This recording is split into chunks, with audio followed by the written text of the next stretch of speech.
Many people around the world want to live a life with liberty and be able to pursue happiness. I'm VICKY in Orange, where a gay man who's seeking asylum in the United States is finding out that this immigration process is much harder than he originally thought. This is his story.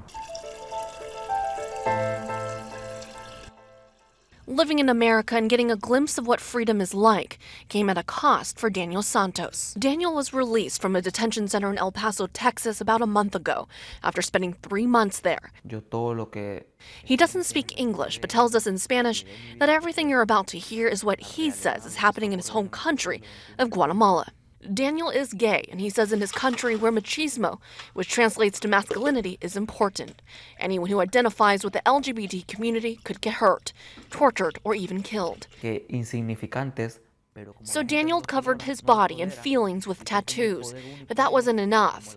Daniel decided to leave his mom and siblings in Guatemala and flee from the violence and lack of freedom to seek asylum in the United States. He was caught at the Juarez and El Paso border and was taken into detention. He says someone gave him the phone number to the LGBT Center of Orange County, where he talked to Luis Gomez for the first time.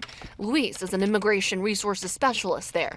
He says there are LGBTQ asylum seekers who are kept in spaces inside the detention centers that aren't safe for them physically or mentally. Many of these people have suffered severe experiences, negative experiences, and are only further traumatized by this immigration system that is not equipped to appropriately care for this population. Turns out, asylum seekers can be released from detention if they find a sponsor, which is a person who's willing to house and support them financially while their cases play out in court.